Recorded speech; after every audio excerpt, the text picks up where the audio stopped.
Students 10th class कैसे हो आप लोग सब यार। और लास्ट में जो हमारा लेक्चर हुआ था वो यूजर डिफाइंड फंक्शन के लिहाज से था और उसकी हमने एग्जांपल की थी और उसमें डिस्कस किया था कि एक्चुअली इसमें क्या होता है और किस तरह से वो फंक्शन आपका वर्क करता है और क्या क्या चीज़ें इसमें यूज़ की जाती हैं। सारी चीज़ें हमने कल लास्ट लेक्चर में देखी। आज मैंने आपको बताया था कि आज मैं उसकी एक नेक्स्ट एग्जाम्पल कराऊंगा और उसकी इम्प्लीमेंटेशन के साथ आपको पता चल जाएगा कि एक्चुअली में आपका जो यूजर डिफाइंड फंक्शन होता है वो किस तरह से आप लोग यूज़ कर सकते हैं। ठीक है बच्चों। अच्छा, कल वाले लेक्चर के अंदर कोई क्वेश्चन है वो आप पूछ सकते हैं। तो आज तक तो जरा मुझे बता दें कि जो कल वाला लेक्चर था उसमें कोई इशू है तो मुझे बता दें। जो यूजर डिफाइंड वाला टॉपिक है ना वो थोड़ा सा लगता है कि कम्प्लेक्स कह सकते हो आप थोड़ा सा। क्यों? क्योंकि उसमें आपने खुद से लॉजिक बनानी है। लाइक डेफ एफ एन लिखोगे उसके बाद फंक्शन का नेम भी आपकी अपनी मर्जी का होगा, उसके अंदर जो आर्गुमेंट्स पास हो रहे हैं वो भी आपकी अपनी मर्जी के हैं, जो एक्सप्रेशन का आप फार्मूला बनाने जा रहे हो वो भी आपकी अपनी मर्जी का होगा। तो ये चीज़ थोड़ी सी ना बच्चों को कंफ्यूज करती है कि सर मतलब यूजर डिफाइंड फंक्शन हम आगे क्या फार्मूला में करेंगे। तो इसलिए इसी का थोड़ा सा ख्याल रखना है कि जो आप हमको जो फंक्शन है ना वो आपको रिक्वायरमेंट के मुताबिक होना चाहिए। फॉर एग्जाम्पल मेरा फंक्शन था सबके लिहाज से तो मैं जो एक्सप्रेशन था जो आगे लिखा होता वो मैं अपने फार्मूला के मुताबिक या अपने रिक्वायरमेंट के मुताबिक बनाऊंगा कि सर ये सम होना है, 4 वैल्यूज रखना है, आप आर्गुमेंट्स में 4 वेरिएबल्स पास कर दूंगा। तो मतलब लॉजिक अगर अपनी है तो मेरे ख्याल में यूजर डिफाइंड फंक्शन बनाने में कोई मुश्किल नहीं होनी चाहिए आपको। ठीक है, तो स्टार्ट करते हैं आपका नेक्स्ट लेक्चर। लास्ट में हमने पढ़ा था वो था हमारे पास यूजर डिफाइंड। अच्छा, यूजर डिफाइंड फंक्शन हमने लास्ट में पढ़ा। उसके अंदर देखते हैं कि एक्चुअली में क्या काम क्या कर रहा था और इस तरह से यूज किया जाता है। यूजर डिफाइंड फंक्शन के बारे में आपने बताया कि उसका सिंटैक्स था, हमारे पास लाइन नंबर था, डेफ एफ एन आएगा, उसके बाद बच्चे यहाँ फंक्शन का नेम, फॉर एग्जांपल मेरा फंक्शन का नेम था सम और उसमें आर्गुमेंट्स मेरे पास कर दिए ए और बी और यहाँ पे मैंने कोई एक्सप्रेशन लिख दिया कोई भी। जैसा मैंने कल एक्सप्रेशन लिखा था यहाँ पे y power 2 plus y power 3 whole divided by y, वो एक्सप्रेशन यहाँ पे आप लिख सकते हो इज इक्वल टू के बाद। अच्छा, तो ये सिंटैक्स था। लाइन नंबर आता है पहले, def F n as it is आता है, फंक्शन का नेम आता है, दो आर्गुमेंट जितने भी सॉरी दो नहीं जितने भी आप लोग अपनी मर्जी के मुताबिक जितने भी आर्गुमेंट्स हैं वो आपके आर्गुमेंट्स आएंगे इसमें और यहाँ पे एक्सप्रेशन आएगा। ठीक है। अच्छा, तो यहाँ तक कोई आप लोगों का कंफ्यूजन होगा आप पूछ सकते हो। तो नेक्स्ट हम लोग नेक्स्ट मूव करते हैं। तो अपना पेज नंबर 68 ओपन करें, उसकी लास्ट एग्जांपल आज हम करने जा रहे हैं और लास्ट एग्जांपल के अंदर हमने देखना है एक्चुअली लास्ट एग्जांपल किस तरह से परफॉर्म की जा रही है। ठीक है बच्चे, ओपन कर लें last page number 68। Example number 2 आज हमने स्टार्ट करनी है।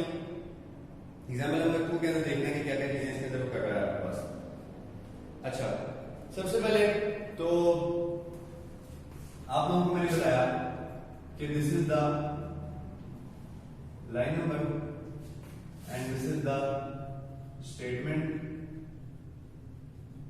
मतलब डेफ एफ एन क्या है आपकी एक स्टेटमेंट है जो कि बाय डिफॉल्ट इसके लिए होती है यूजर डिफाइंड फंक्शन के लिए। जब भी आपने यूजर डिफाइंड फंक्शन बनाने आप डेफ एफ एन जरूर लिखेंगे क्योंकि इसके बगैर आप अपना फंक्शन को रेडी नहीं कर सकते, उसकी डेफिनेशन को परफॉर्म नहीं कर सकते। Def F N stands for definition of function. ये भी मैंने आपको बताया था। Definition F N means function. Sum क्या है फंक्शन का? नेम है, ए और बी क्या दो पैरामीटर्स हैं या फिर आर्गुमेंट्स हैं और एक्सप्रेशन क्या है? Combination of variables and constants. ठीक है, तो ये वेरिएबल कॉन्स्टेंट फिर मिलकर क्या है कॉम्बिनेशन बना के एक्सप्रेशन बना रहा। फॉर एग्जांपल मैं आप लिखता हूं सपोज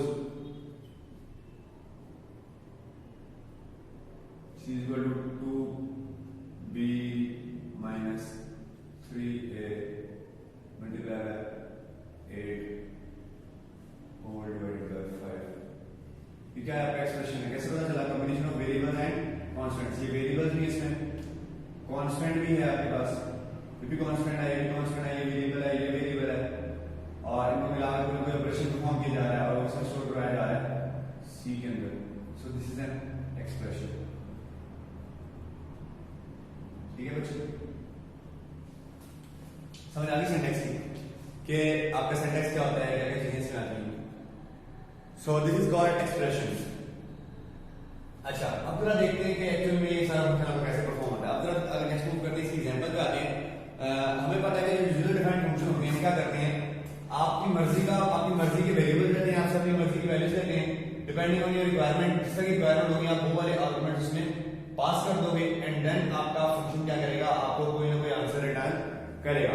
लास्ट जो हमने एग्जांपल ली थी उसके अंदर आपको पता था कि एक फंक्शन था, हमने 2 बार कॉल करवाया था एक लाइन के अंदर और उसने 2 बार अपनी वैल्यू को आंसर दिया. फॉर एग्जांपल मैं आपको वही वाली लाइन कलर लिख के दिखाता हूं कि कल लास्ट में एग्जांपल है, एग्जांपल 1 की है, एग्जांपल 1. इसकी चौथी लाइन को 40 लाइन के ऊपर जरा जाओ.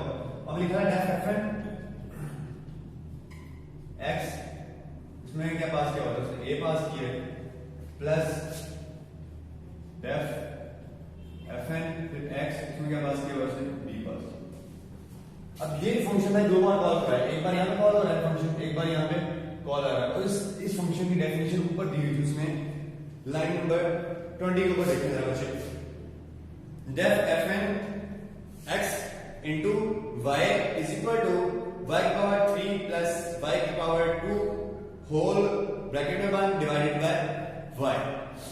इसकी जो डेफिनेशन है वो ऊपर दी हुई थी, यहां देखो मैं यहां लिख देता हूं 20 लाइन पर से दी हुई थी definition.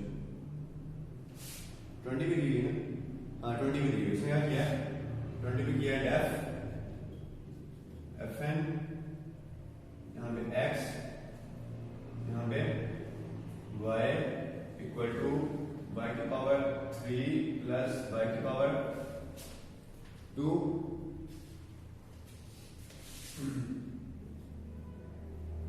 Whole divided by y. अब देखो ये क्या है, आपका एक्सप्रेशन है.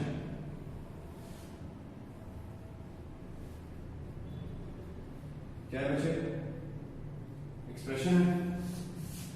और ये क्या है फंक्शन का,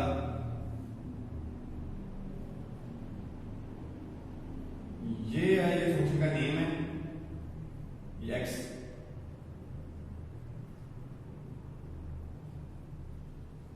और जो y है यहाँ पे क्या है, आर्गुमेंट है. ठीक. अच्छा, फंक्शन का नेम हो गया, फंक्शन का आर्गुमेंट हो गया. तो ये क्या किया है, देखो इसने इस फंक्शन ने इस y के आर्गुमेंट के मुताबिक अपने आप को सॉल्व किया और उसका आंसर रिटर्न करवा दिया इसमें. इसका मतलब y के जगह पे कोई भी जो हम लोग वेरिएबल पास होंगे वो y की जगह पे एज अ वेरिएबल एक्ट करेगा और अपना अपना काम y की तरह परफॉर्म करता रहेगा. मैंने आपको कल भी बताया कि जो चीज हम यहाँ पे पास करेंगे वो एज इट इज y की तरह पास होगी और जो काम y कर रहा है वो काम a करेगा या b करेगा, क्योंकि वो इसी जगह पे रिप्लेस हो रहा है. और हम लोगों ने a पास किया तो a की वैल्यू y की जगह पे आएगी और फिर a की वैल्यू इस तरह से यहाँ मूव कर दी, आंसर निकालेगी और यहाँ पे आपको एक आउटपुट जनरेट करके दे देगी. इस तरह एक बार हमने ये फंक्शन यहां पे कॉल किया a के हवाले से, एक बार ये फंक्शन यहां पे कॉल किया b के हवाले से. ये दोनों एक्ट एज y कर रहे हैं, एक्ट एज y, ये भी एक्ट एज y, ये भी y की फ्रेंड है, ये भी y की friend. So this is the definition of function. This is the definition of function. किसे हम कहेंगे, डेफिनेशन, एंड इसको कहेंगे हम लोग फंक्शन कॉल. मैं आपको पहले बता चुका हूं फंक्शन कॉल है, मतलब फंक्शन को हमने 2 बार कॉल कराया, एक बार यहां पे कॉल कराया, एक बार यहां पे कॉल कराया. तो इनका जो आंसर है हम दोनों को प्लस करवा के आंसर स्टोर करवा दिया सी के अंदर. सो this is the function call and this is the function definition. किस तरह आप लोग अपने फंक्शन को बनाते हो, तो this is the example of user defined function. कैसे आप फंक्शन बनाते हो और किस तरह एक्सप्रेशन को हैंडल करते हो और कैसे वो एक्सप्रेशन आपका आपके आर्गुमेंट की जगह पे रिप्लेस होकर आपके आंसर निकाल के आपको जनरेट करके देता है. ठीक है बच्चे, समझ आ गया. लास्ट एग्जांपल की तरफ हम लोग मूव करते हैं. एग्जांपल नंबर 2 है हमारे पास, उसकी तरफ आते हैं. एग्जांपल नंबर 2 में क्या किया हुआ उसने, स्टार्ट करते हैं जरा एग्जांपल नंबर 2.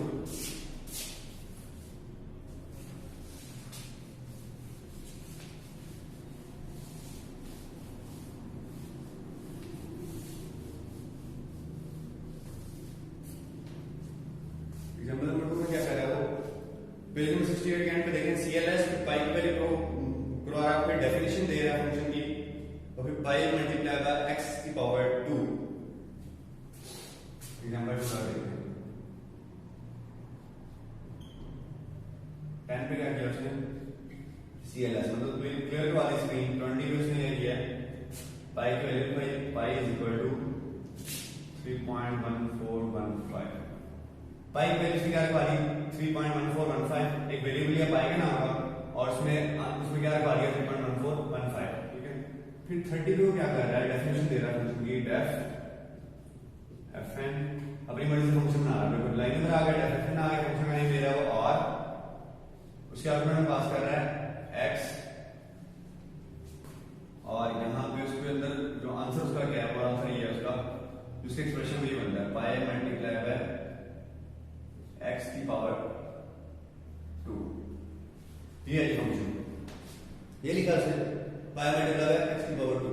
अच्छा अब जरा देखो डेफ fn किसके हो गया फंक्शन की डेफिनेशन के लिए, r फंक्शन का नाम है, x उसका आर्गुमेंट है या फिर पैरामीटर है, ठीक है। और पाई हमने पहले से मिला और इसके एक्सप्रेशन में हमने पाई को मल्टीप्लाई करवा रहे हैं x की पावर 2 के साथ। जो भी यूजर एंटर करेगा यहाँ पे आएगा और x की वैल्यू यहाँ पे आ जाएगी, इस तरह से पूरी वैल्यू आपकी सॉल्व हो जाएगी, क्योंकि पाई की वैल्यू तो हमारे पास पहले से पड़ी हुई है, अभी आपको समझाना पूरा क्लियर हो जाएगा। 40 में जो आ गया 40 में कर रहा है वो इनपुट ले रहा है रेडियस RAD के अंदर, स्क्रीन पे लिखा इनपुट स्टेटमेंट आपको पता है यूजर से इनपुट लेने के लिए इस्तेमाल होती है, इनपुट एंटर रेडियस कॉमा, या मैंने वेरिएबल पास कर दिया फॉर एग्जांपल RAD, ये वेरिएबल का नाम है, कंफ्यूज नहीं होना, RAD एक वेरिएबल का नाम है रैड, ठीक है। 50 पे फिर वो क्या कर रहा है फंक्शन को कॉल करवा देगा, print circle area is, function को उसने कॉल करवा दिया, प्रिंट सर्कल एरिया इज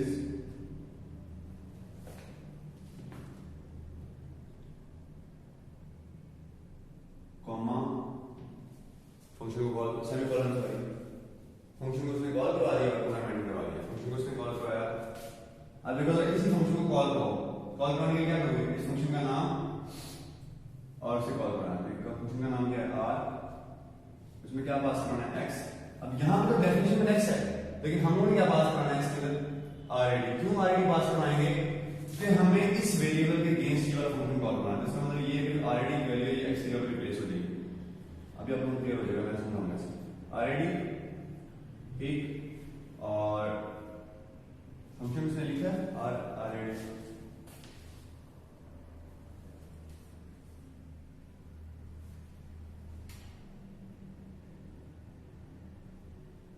उसने पिछली एग्जांपल के अंदर बच्चे डेफ fn और x और b पास किए, जबकि इस एग्जांपल में उसने fn पास किया और RAD कर दिया। यहां पर उसने fn लिखा,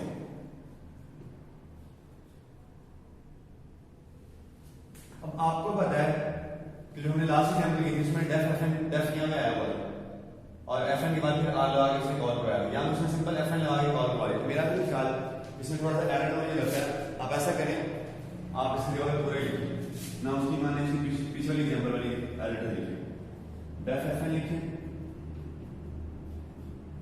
r और यहां पे पास कर देना है RAD, ठीक। अब आपको समझ नहीं होगी, क्योंकि जब हमने लास्ट एग्जांपल की थी उसका क्या किया था, डेफ fn लिखा था, फंक्शन का नाम x लिखा था और यहां हमने a पास किया, फिर दूसरी बार डेफ fn लिखा था, x लिखा था, यहां हमने b पास कर दिया था। इस तरह से ये मेथड ठीक रहेगा, इससे आपको कंफ्यूज नहीं होगा, ये लिखना है आपको, fn लिखोगे आपको कंफ्यूज हो जाओगे कि उसने पिछले एग्जांपल में जो डेफ यूज किया है इसमें सिर्फ fn यूज किया है, कि कौन सा वाला सही है, इसलिए वो पीछे वाला यूज कर लो, ज्यादा ठीक रहेगा, ठीक है बच्चे।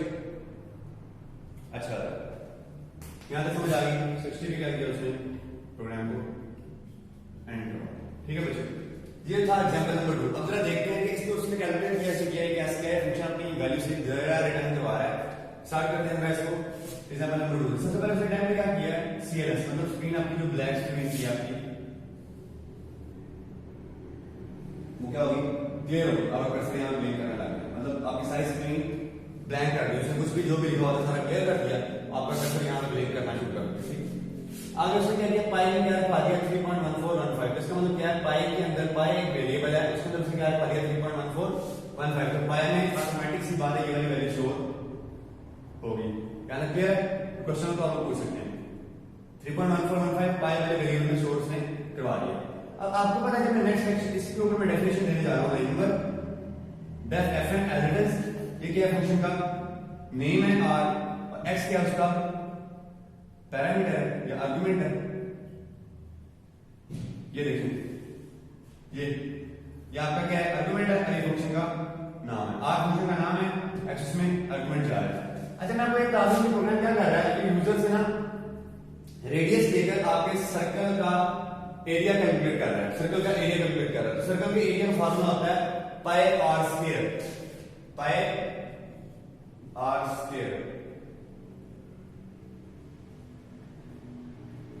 मैथ में थोड़ा और होने, ये सर्कल के एरिया का फार्मूला होता है पाई आर स्क्वायर। तो पाई का जो मैंने दी हुई है पाई वाले वेरिएबल में ये वाली ये देखो इसी का फार्मूला है, पाई की वैल्यू हमें ये दी हुई है, x हमें क्या है, x हमारा क्या है r के इक्विवेलेंट है, x में क्या ले रहा है ये, इसमें क्या पास कर रहा है, रेडियस पास कर रहा है। तो देखो मैंने इस x की जगह पे ये r पास कर दिया, मतलब मैं यूजर से क्या ले रहा हूं, रेडियस ले रहा हूं, भाई अपना रेडियस एंटर करो। तो जो बंदा रेडियस एंटर करेगा वो किसमें आ जाएगा, r के अंदर आ जाएगा। तो r हमने पास कर दिया इस फंक्शन की x की जगह पे। तो देखो r की जगह पे मैंने यहां पे x की जगह पे पास कर दिया मैंने r तो r x बन के जाएगा। इसका मतलब क्या है कि r के अंदर जो भी x के अंदर जो भी वैल्यू हमारी किसकी आएगी, रेडियस की आएगी, मतलब इसका मतलब r और x के इक्विवेलेंट हुआ, x के इक्विवेलेंट हुआ, x में बड़ा हुआ हमारा रेडियस बड़ा हुआ था। तो देखो पाई आर स्क्वायर, पाई और रेडियस के स्क्वायर, पाई की वैल्यू बड़ी हुई है 3.1415, ठीक है। और इसके बाद रेडियस की वैल्यू उसमें आ गई, x में आ गई, तो आरएडी के जरिए, और इसकी पावर हमने ले ली 2, तो ऑटोमेटिक सी बात है इसलिए पावर लेंगे तो आपका क्या हो जाएगा, ये स्क्वायर बन जाएगा। तो इस तरह से उसने पाई आर स्क्वायर को इस तरह से एडजस्ट कर लिया कि पाई आर का स्क्वायर, ठीक है बच्चों। अच्छा अब क्या किया, इससे फार्मूला लगाया, एक फंक्शन का नाम लिखा r, एक्सिस में आर्गुमेंट पास किया pi r square, pi r square उसने किया इनपुट। अब उसके बाद आपको पता है कि ये एक्सप्रेशन, ठीक है, आपका एक्सप्रेशन है। अब इस एक्सप्रेशन के अंदर उसने जो भी आंसर था उसको स्टोर करवा दिया, वो कैलकुलेशन होगी और ये x को आपको इस फंक्शन को वैल्यू रिटर्न करेगा। अब अगली बार स्क्रीन के ऊपर क्या लिखाएगा, एंटर रेडियस, आपकी स्क्रीन पे लिखा जाएगा एंटर रेडियस, यहां एंटर रेडियस, यहां पे कर्सर ब्लिंक कर रहा होगा। अब यूजर ने फाइल पर एंटर कर दिया आपका रेडियस 2, उसने क्या एंटर कर दिया 2, जो उसे 2 एंटर किया वो आपको पता है किसमें ऑटोमेटिकली ट्रांसफर हो जाएगा।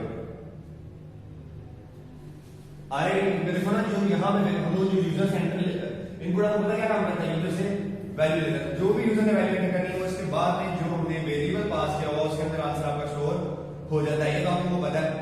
तो क्या कर रहा है, 2 आपका जो उसने वैल्यू एंटर करवाई एंटर रेडियस के बाद क्या था 2 करवाई थी, 2 ऑटोमेटिक सी बात है किसके अंदर स्टोर हो गया, आरएडी के अंदर। उसके बाद स्क्रीन में लिखा है प्रिंट एल, आपको पता है जो डबल कोट्स होती है वो चीज स्क्रीन पे एल प्रिंट होती है, circle area is, circle area is. अब इसके बाद हमने आपको पता वो वेरिएबल की वैल्यू प्रिंट करवाता था, तो वेरिएबल इसमें हमने क्या पास करवाया, यहाँ पे ये फंक्शन कॉल करवा दिया, मतलब जो फंक्शन आपको आंसर देगा वही क्या करवाएगा, चीज प्रिंट करवाएगा।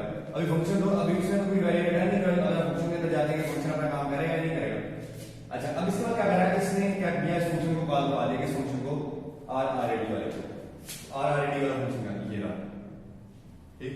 इस फंक्शन को उसने कॉल कराया, आर का फंक्शन का नेम है, आरएडी इसमें एक्स की पास होगा, इसका मतलब आरएडी किसके इक्विवेलेंट है, एक्स के इक्विवेलेंट है। आरएडी में क्या पड़ा हुआ 2, तो 2 पड़ा हुआ था आरएडी में, 2 किसमें चला गया, एक्स में चला गया, ठीक है। आरएडी में 2 पड़ा हुआ था, 2 किसमें चला गया, एक्स में चला गया।